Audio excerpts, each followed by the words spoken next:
Gayton McKenzie, the Minister of Sports, Arts, and Culture, genuinely provided areas of strength for emphasizing responsibility and openness in the allocation of public resources. Please hit on the subscribe button as we go into the details. In response to the mishandling of resources meant to support skilled laborers during testing, McKenzie stated, "We won't be stopped. This is public money. It is not yours or mine, and everyone should be aware of who received money from it." McKenzie discussed the significance of government assistance for human articulations in an engaging manner, especially in light of the extraordinary difficulties brought on by the COVID epidemic. He emphasized the crucial role the Division of Sports, Articulations, and Culture performed in providing subject matter experts who were among those most negatively impacted by lockdowns and limitations with financial relief. "The pandemic revealed the weaknesses in our neighborhood of strengths," he remarked.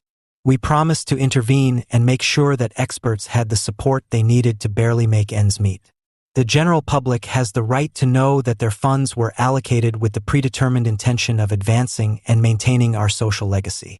McKenzie also saw the dreadful reality of resource mismanagement and extortion. He promised the populace that those who exploited the framework would be seen as considerate. "We need to find those who handled this door improperly," he said passionately.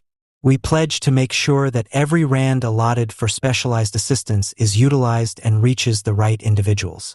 In order to achieve this, McKenzie announced a thorough investigation of the resources provided to knowledgeable workers throughout the pandemic. The purpose of the audit is to identify any discrepancies and instances of misappropriation.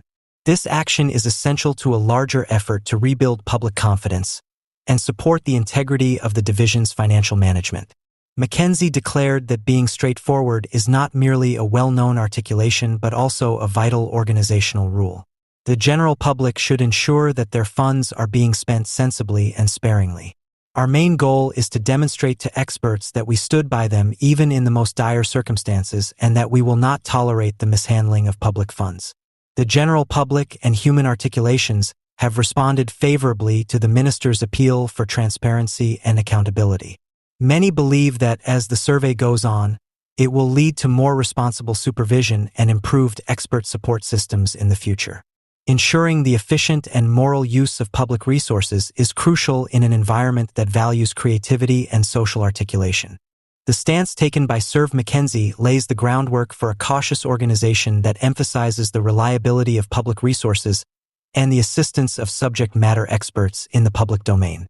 Again, after clergyman McKenzie discovered discrepancies in the distribution of the coronavirus assistance store totaling $72 million, the Minister of Sports, Arts, and Culture is under investigation and facing criticism from the public.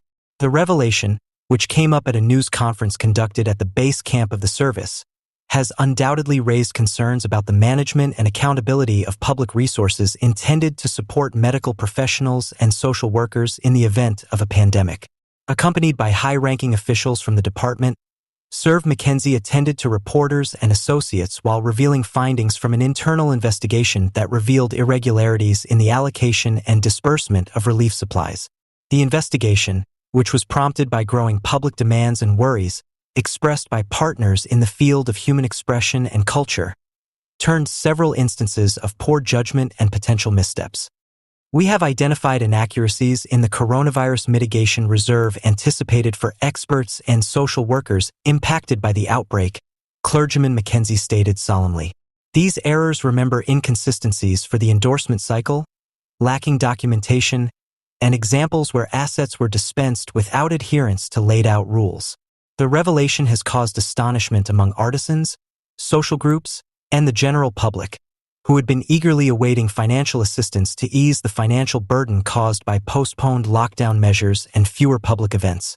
Many professionals, particularly those from underrepresented networks, have tried to maintain their careers without the standard compensation that comes from exhibits, performances, and large-scale innovations. It's disheartening to learn that the assistance reserves, meant to provide a lifeline to struggling artisans, have been mishandled or abused," remarked a prominent craftsman at a virtual town hall meeting held to discuss the implications of the